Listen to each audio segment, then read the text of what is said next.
Hello everyone, this is Pooja Sharma from Pooja Sharma classes. उम्मीद करती हूँ आप सब अच्छे होंगे। तो आज हम डिस्कस करेंगे यूपी टेट 2019 का पेपर, जो कि 8 जनवरी 2020 को यह परीक्षा हुई थी। इसमें हम डिस्कस करेंगे हिंदी हिंदी के सभी प्रीवियस ईयर क्वेश्चन पेपर का एनालिसिस कर रहे हैं। तो आप हमारे साथ जुड़ जाइए और अपनी तैयारी को बेहतर बनाइए। मैं आपको बता दूं, मैंने 2011 से लेकर जो आपका लास्ट ईयर एग्ज़ाम हुआ था 2022 का, और आपकी जो निरस्त परीक्षा हो गई थी, जो 28 नवंबर वाली परीक्षा थी, वह आपकी यूपी टेट की निरस्त हो गई थी। पेपर लीक हो गया था इस कारण। तो मैंने इसको भी डिस्कस कराया है, और 2011 से लेकर 2022 तक के सभी प्रीवियस ईयर क्वेश्चन पेपर को डिस्कस करा रही हूँ। मैंने सीडीपी ईबीएस और मैंने संस्कृत को कंप्लीट डिस्कस करा दिया है। यानी कि इन तीनों के मैंने प्रीवियस ईयर क्वेश्चन पेपर को कंप्लीट डिस्कस करा दिया है। और अब मैंने यूपी टेट की क्लासेस भी चलाई हैं, यूपी टेट 2023 के लिए क्लासेस भी चलाई हैं। तो आपने अभी तक इन क्लासेस को नहीं देखा है तो मैं आपको इन सभी की लिंक नीचे डिस्क्रिप्शन बॉक्स में दे दूंगी, तो आप वहाँ से देख सकते हैं। तो चलिए स्टार्ट करते हैं। क्योंकि आप सभी को पता है कि जो आपके प्रीवियस ईयर पेपर होते हैं, यह आपके एग्ज़ाम की दृष्टि से कितने ही ज़्यादा महत्वपूर्ण होते हैं। तो आपको पता है यहाँ से आपका 40% पूछा जाता है। जो आपके प्रीवियस ईयर पेपर होते हैं, इनसे आपका 40% पूछा जाता है। तो आपको यह क्लियर होने चाहिए। जो आपको चीज़ें पता हैं वह तो आपको बिल्कुल क्लियर होनी ही चाहिए, और आपके सिलेबस के अकॉर्डिंग ही आपको अपनी तैयारी को करना है, ना कि आपको इधर से उधर ज़्यादा फालतू का पढ़ना है। ठीक, तो चलिए स्टार्ट करते हैं। आपको वीडियो पसंद आती है तो वीडियो को लाइक कर देना, अपने दोस्तों के साथ शेयर कर देना। चैनल को सब्सक्राइब नहीं किया है तो चैनल को सब्सक्राइब कर लेना, बेल आइकन को प्रेस कर लेना, जिससे आने वाली वीडियो का भी नोटिफिकेशन आपको मिल जाएगा। फ्री नोट्स के लिए आप टेलीग्राम चैनल से जुड़ जाइए, यहाँ पर आपको फ्री नोट्स मिल जाएंगे। तो आप एक बार यहाँ पर विजिट कीजिए। तो चलिए स्टार्ट करते हैं। क्वेश्चन नंबर 1 आता है आपका कि प्रकाशन वर्ष की दृष्टि से डॉक्टर हरवंश राय बच्चन की रचनाओं का सही अनुक्रम है।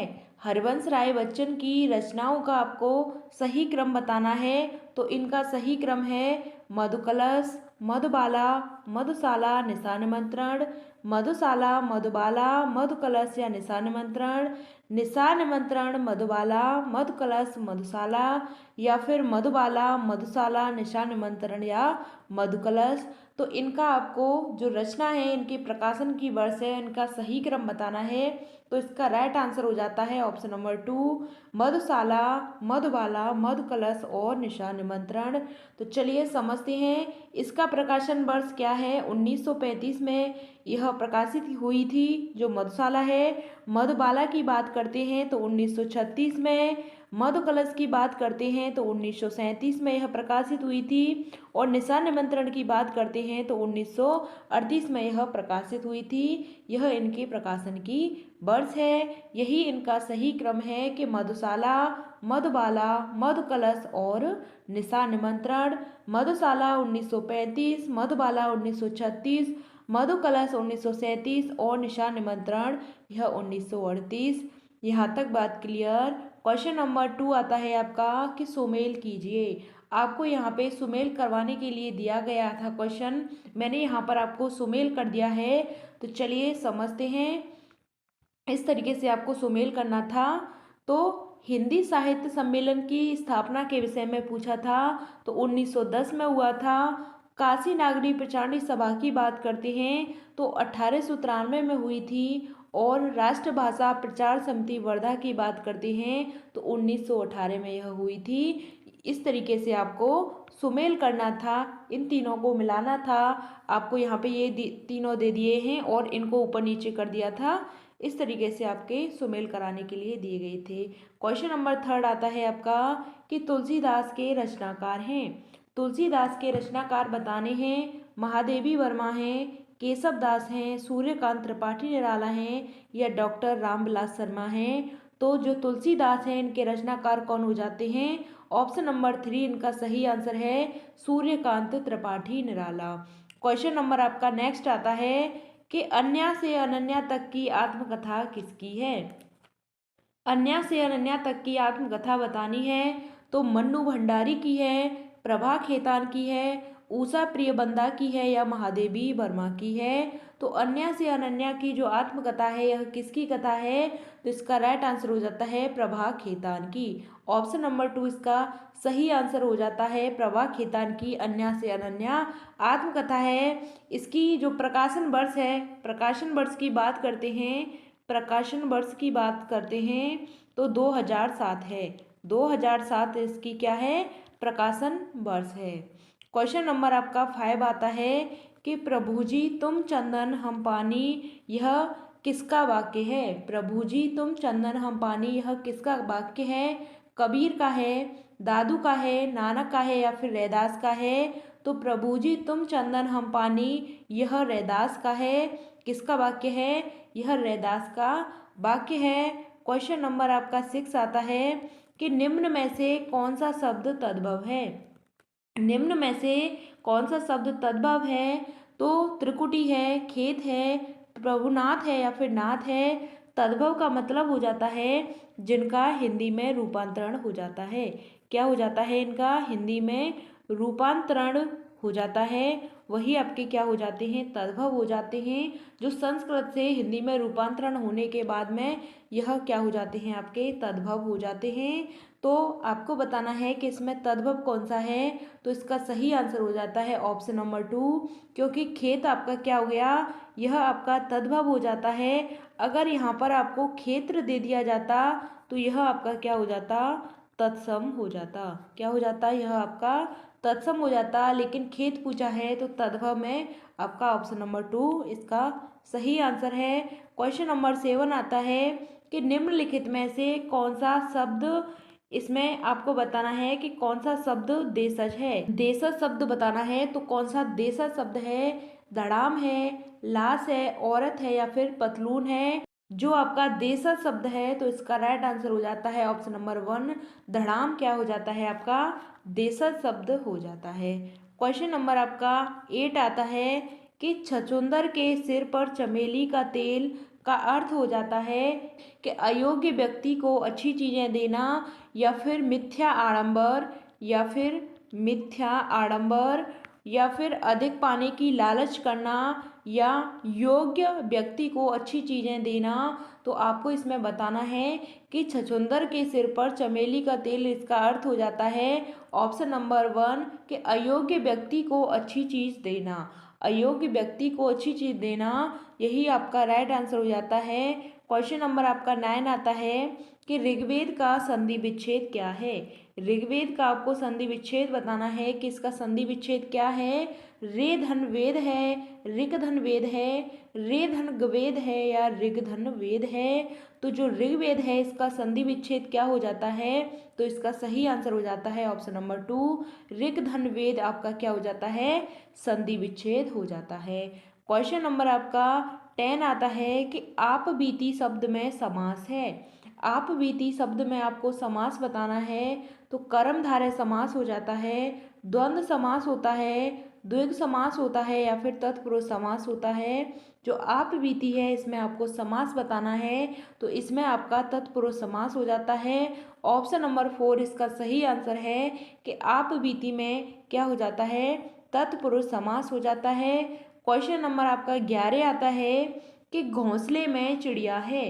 घोंसले में चिड़िया है में कौन सा कारक है, तो अपादान कारक है, संबंध कारक है, संप्रदान कारक है या फिर अधिकरण कारक है। तो घोंसले में चिड़िया है इसमें कौन सा कारक हो जाता है, तो इसका सही आंसर हो जाता है ऑप्शन नंबर 4, अधिकरण कारक है। क्या हो जाता है, अधिकरण कारक हो जाता है। इसमें मैं आता है तो इसमें आपका अधिकरण कारक हो जाता है। मैं और पर की बात करते हैं तो अधिकरण कारक होता है। क्वेश्चन नंबर आपका 12 आता है कि आपको गद्यांश दिया है, इसको पढ़कर प्रश्न संख्या 12 और 13 के उत्तर देने हैं।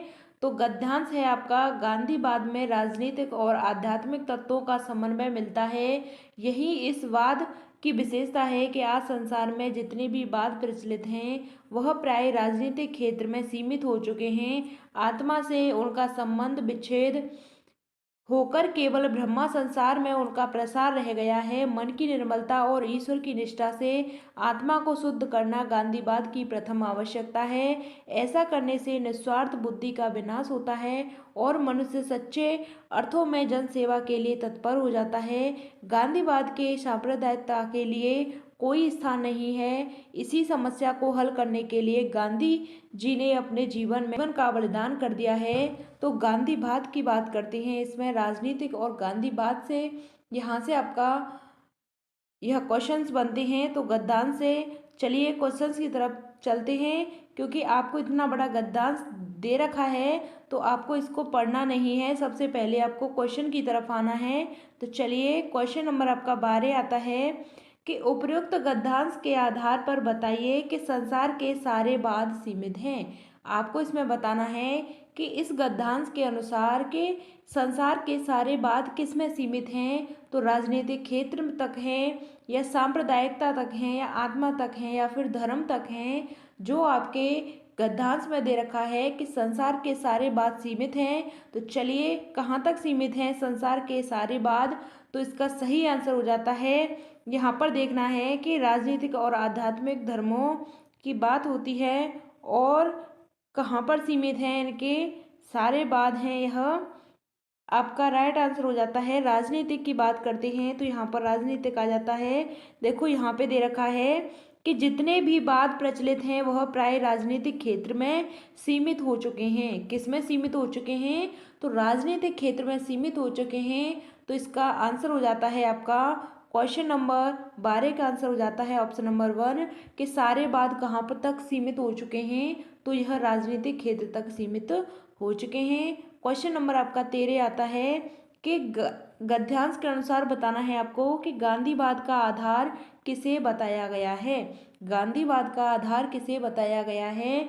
तो राजनीतिक और आध्यात्मिक तत्व को, जनसेवा और आध्यात्मिक तत्व को, ईश्वर निष्ठा और मन की निर्मलता को, राजनीतिक आध्यात्म और सांप्रदायिकता को। तो इसमें आपको बताना है कि जो गांधीवाद के आधार के अनुसार किसे बताया गया है। तो क्वेश्चन की तरफ चलते हैं। क्वेश्चन में पहली लाइन में ही आपको दे रखा है कि गांधीवाद में राजनीतिक और आध्यात्मिक तत्वों का समन्वय मिलता है। किसका मिलता है? राजनीतिक और आध्यात्मिक तत्वों का समन्वय मिलता है। तो चलिए क्वेश्चन पर चलते हैं। तो इसका राइट आंसर हो जाता है ऑप्शन नंबर 1 कि राजनीतिक और आध्यात्मिक तत्वों का समन्वय मिलता है। क्वेश्चन नंबर आपका नेक्स्ट आता है कि कनुप्रिया के रचनाकार कौन हैं। कनुप्रिया के रचनाकार बताने हैं। तो धर्मवीर भारती हैं, राघव हैं, भगवती चरण वर्मा हैं या फिर नागार्जुन हैं। तो कनुप्रिया के रचनाकार कौन हो जाते हैं? धर्मवीर भारती इसके रचनाकार हो जाते हैं। क्वेश्चन नंबर आपका 15 आता है कि प्लुत स्वर कौन सा है। इसमें आपको बताना है कि प्लुत स्वर कौन सा है। ओम है, ओम है या फिर ओम है या फिर ओम है। तो जो प्लुत स्वर होता है यह कौन सा है? तो इसका सही आंसर हो जाता है ऑप्शन नंबर 2 ओम आपका क्या हो जाता है? प्लुत स्वर हो जाता है। जिनको बोलने में दीर्घ स्वर से भी ज़्यादा समय लगता है वह आपके क्या होते हैं? प्लुत स्वर होते हैं। ऑप्शन नंबर 2 इसका सही आंसर है। क्वेश्चन नंबर 16 आता है कि प्रयोजन का समानार्थी शब्द नहीं है। लक्ष्य, हेतु, नियोजन या फिर उद्देश्य। तो प्रयोजन का समानार्थी शब्द नहीं है। तो इसका सही आंसर है ऑप्शन नंबर 3 नियोजन है आपका। प्रयोजन का समानार्थी शब्द नहीं है। समानार्थी का मतलब होता है जिनका अर्थ समान होता है। जिनका अर्थ समान होता है वह आपके क्या होते हैं? समानार्थी शब्द होते हैं। क्वेश्चन नंबर आपका 17 आता है कि ऋजु का विलोम शब्द है। ऋजु का विलोम शब्द क्या हो जाता है? सरल, त्रिकोण, वक्र या फिर सीधा। तो जो आपका ऋजु है इसका विलोम क्या हो जाता है? ऑप्शन नंबर 3 इसका सही आंसर है, वक्र हो जाता है। ऋजु का विलोम क्या हो जाता है? वक्र हो जाता है। क्वेश्चन नंबर आपका 18 आता है कि निम्नलिखित विकल्पों में से किस विकल्प में विशेषण का निर्देश अशुद्ध है। आपको बताना है कि इसमें विशेषण दिया गया है, इसमें विशेषण का निर्देश है वह क्या है, अशुद्ध है। तो आपको बताना है कि ढाई अपूर्णांक बोधक, दूसरा क्रमवाचक, वह नौकर कोई विशेषण नहीं है, 26 पूर्णांक बोधक। तो आपको बताना है कि विशेषण का अशुद्ध बताना है। तो इसका सही आंसर हो जाता है ऑप्शन नंबर 3 कि वह नौकर में कोई विशेषण नहीं है। यही आपका क्या हो जाता है, गलत हो जाता है, अशुद्ध हो जाता है। क्वेश्चन नंबर आपका 19 आता है कि आप भला तो जग भला वाक्य में सर्वनाम के किस भेद का बोध होता है। आप भला तो जग भला वाक्य में सर्वनाम के किस भेद का बोध होता है। तो निजवाचक सर्वनाम, अनिश्चयवाचक सर्वनाम, प्रश्नवाचक सर्वनाम या फिर संबंधवाचक सर्वनाम। तो आप भला तो जग भला इसमें हो जाता है आपका निजवाचक सर्वनाम। ऑप्शन नंबर 1 इसका सही आंसर हो जाता है। क्वेश्चन नंबर 20 आता है कि निम्नलिखित में से कौन सा शब्द पुल्लिंग है। चील, कड़ी, सरसों, संतान। तो यह इसमें पुल्लिंग पूछा है तो यह सभी हैं आपके क्या हो जाते हैं, यह सभी आपके स्त्रीलिंग हो जाते हैं। लेकिन आयोग ने इसका आंसर ऑप्शन नंबर 4 माना है। संतान को इसमें क्या माना है, इसमें पुल्लिंग माना है। लेकिन यह सभी वैसे क्या हो जाते हैं आपके स्त्रीलिंग हो जाते हैं। लेकिन आयोग ने इसका आंसर ऑप्शन नंबर 4 माना है। क्वेश्चन नंबर आपका 21 आता है कि निम्नलिखित में से पद्यांश को पढ़कर प्रश्न संख्या 21 और 22 के सही विकल्प छांटिए। तो वर दंत की पंगत कुंद कली अधर धर पल्लव लोचन की चपला चमके घन बीच जगह छवि मोती माला मोलन की गरारी लटक के मुख्य ऊपर कुंडल लाल कपोलन की न्यौछावर प्राण करे तुलसी बल जाऊं लालयन बोलन की। तो इसमें आपको यह पद्यांश दे रखा है। तो क्वेश्चन नंबर आपका 21 आता है कि इस पद्यांश में कौन सा रस है। इस पद्यांश में आपसे पूछा है कि इसमें कौन सा रस हो जाता है। तो करुण रस है, वात्सल्य रस है, श्रृंगार रस है या फिर शांत रस है। तो इसका सही आंसर हो जाता है इसमें क्या है, वात्सल्य रस है। कौन सा रस है, इसमें वात्सल्य रस है। वत्सलता की बात करते हैं, वत्सलता की बात करते हैं इस रस में। ऑप्शन नंबर 2 इसका सही आंसर हो जाता है। क्वेश्चन नंबर नेक्स्ट आता है आपका कि उपर्युक्त पद किस कवि का है। यानी कि जो आपको यह पद्यांश दे रखा है यह किस कवि का है। तो आपको बताना है कि जायसी का है, सूरदास का है, तुलसीदास का है या फिर कबीर का है। तो यह पद है किसका है, तुलसीदास का पद है। ऑप्शन नंबर 3 इसका सही हो जाता है। यह किसका पद हो जाता है, तुलसीदास का हो जाता है। जो कि किसमें है, यह बालकांड में है। किसमें है, यह पद आपका बालकांड में है। ऑप्शन नंबर 3 इसका सही आंसर हो जाता है। क्वेश्चन नंबर 23 आता है कि उच्चारण स्थान की दृष्टि से कौन सा विकल्प शुद्ध है। इसमें शुद्ध विकल्प बताना है। तो स मूर्धन्य है, स दंत है, च कंठ है, स तालव्य है। तो आपको इसमें क्या बताना है कि शुद्ध बताना है कि इसमें कौन सा शुद्ध है यानी कि कौन सा सही है। तो जो आपका स है यह क्या हो जाता है, आपका दंत हो जाता है। स वर्ण आपका क्या हो जाता है, दंत हो जाता है। इसलिए ऑप्शन नंबर 2 इसका सही हो जाता है। Option number 2। क्वेश्चन नंबर आपका नेक्स्ट आता है कि निम्नलिखित में से कौन सा कथन अशुद्ध है। इसमें आपको अशुद्ध कथन बताना है। ऑप्शन नंबर 1 आता है कि दो महाप्राण व्यंजनों का उच्चारण एक साथ हो सकता है। हिंदी में ज्ञ का उच्चारण परंपरा से भिन्न हो गया है। ख संयुक्त व्यंजन है, विसर्ग कंठ्य वर्ण है।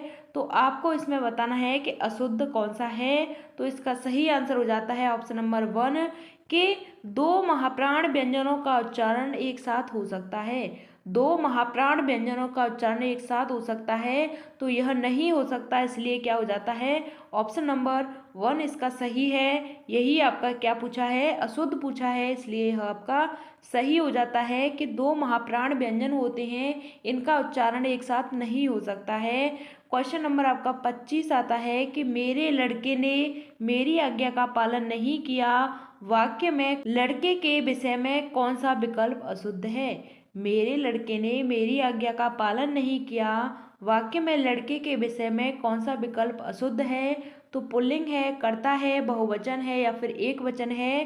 क्वेश्चन नंबर 25 का आपको आंसर बताना है कि मेरे लड़के ने मेरी आज्ञा का पालन नहीं किया है, तो इस वाक्य में लड़के के विषय में कौन सा विकल्प अशुद्ध हो जाता है? तो इसमें कौन सा अशुद्ध पूछा है? तो ऑप्शन नंबर 3 इसका सही आंसर हो जाता है। इसमें क्या है? बहुवचन है। इसमें क्या है? बहुवचन है, इसलिए यह आपका क्या हो जाता है? अशुद्ध हो जाता है, गलत हो जाता है। यहाँ तक बात क्लियर? चलिए क्वेश्चन नंबर 26 आता है कि राम आम खाता है। इसमें वाच्य का रूप है। इसमें आपको वाच्य बताना है कि इसमें कौन सा वाच्य है। कर्म वाच्य है, भाव वाच्य है, उभय वाच्य है या फिर कृत वाच्य है कि राम आम खाता है। राम क्या खाता है? आम खाता है। कौन खा रहा है? तो राम खा रहा है। राम क्या हो जाता है? आपका कर्ता हो जाता है। जहाँ पर आपका कर्ता होता है वह आपका क्या हो जाता है? वह आपका कृतवाच्य हो जाता है। तो ऑप्शन नंबर 4 इसका सही आंसर हो जाता है। इसमें आपका क्या है? कृतवाच्य हो जाता है कि राम आम खाता है। क्वेश्चन नंबर आपका 27 आता है कि रहमन पानी राखिए, बिन पानी सब सून, पानी गए न उबरे, मोती मानस चून। इस दोहे में कौन सा अलंकार है? इस दोहे में आपको बताना है कि रहमन पानी राखिए, बिन पानी सब सून, पानी गए न उबरे, मोती मानस चून। इसमें कौन सा अलंकार हो जाता है? उपमा अलंकार है, रूपक अलंकार है, उत्प्रेक्षा अलंकार है या फिर श्लेष अलंकार हो जाता है। तो इसमें आपका श्लेष अलंकार हो जाता है। ऑप्शन नंबर 4 इसका सही आंसर हो जाता है। क्वेश्चन नंबर आपका 28 आता है कि निम्नलिखित में से कौन सा शब्द शुद्ध है। इसमें बताना है कि इसमें कौन सा शब्द है वह शुद्ध है। अंगना, चांद, आँख या अंक। तो इनमें आपको शुद्ध बताना है, तो शुद्ध हो जाता है आपका अंगना। ऑप्शन नंबर 1 इसका सही आंसर हो जाता है। इसमें अंगना आपका क्या हो जाता है? यह शुद्ध हो जाता है। क्वेश्चन नंबर आपका 29 आता है कि निम्नलिखित में से किस शब्द की वर्तनी सही है। निम्नलिखित में से किस शब्द की वर्तनी सही है? तो सन्निधि या फिर समनिधि या फिर सन्निधि या फिर सन्निधि। तो आपको इसमें बताना है कि कौन सी जो वर्तनी है इसमें सही है। तो इसका राइट आंसर हो जाता है ऑप्शन नंबर 3। इसमें यह जो वर्तनी है सन्निधि, यह आपकी बिल्कुल सही है। ऑप्शन नंबर 3 इसका राइट आंसर हो जाता है। क्वेश्चन नंबर आपका 30 आता है। लास्ट क्वेश्चन है आपका कि उपचारात्मक शिक्षण की सफलता निर्भर करती है। उपचारात्मक शिक्षण की सफलता निर्भर करती है तो भाषिक नियमों के ज्ञान पर या समय अवधि पर, समस्याओं के कारणों की सही पहचान पर या फिर उपचारात्मक शिक्षण की सामग्री पर। तो आपको इसमें बताना है कि उपचारात्मक शिक्षण की सफलता निर्भर करती है। तो ऑप्शन नंबर 3 इसका सही आंसर हो जाता है कि समस्या के कारणों की सही पहचान पर यह सफलता निर्भर करती है। उपचारात्मक शिक्षण का मतलब क्या होता है कि बच्चे को जो समस्याएं आ रही हैं उनके कारणों को जानना, उसके बाद में उसका क्या करना, उसका उपचार करना, यही आपका क्या हो जाता है? उपचारात्मक शिक्षण हो जाता है। ऑप्शन नंबर 3 इसका सही आंसर है कि समस्या के कारणों की सही पहचान करना। चलिए, आपको वीडियो पसंद आती है तो वीडियो को लाइक कर देना, अपने दोस्तों के साथ शेयर कर देना। चैनल को सब्सक्राइब नहीं किया है तो चैनल को सब्सक्राइब कर लेना, बेल आइकन को प्रेस कर लेना, जिससे आने वाली वीडियो का भी नोटिफिकेशन आपको मिल जाएगा। फ्री नोट्स के लिए आप टेलीग्राम चैनल से जुड़ जाइए, यहाँ पर आपको फ्री नोट्स मिल जाएंगे, तो आप यहाँ पर विजिट कीजिए। तो चलिए, अगर आपका कोई भी क्वेश्चन होता है तो आप कमेंट के माध्यम से पूछ सकते हैं। मिलते हैं आपको आगे की नेक्स्ट वीडियो में, तब तक के लिए थैंक्स फॉर वॉचिंग। जय हिंद, वंदे मातरम।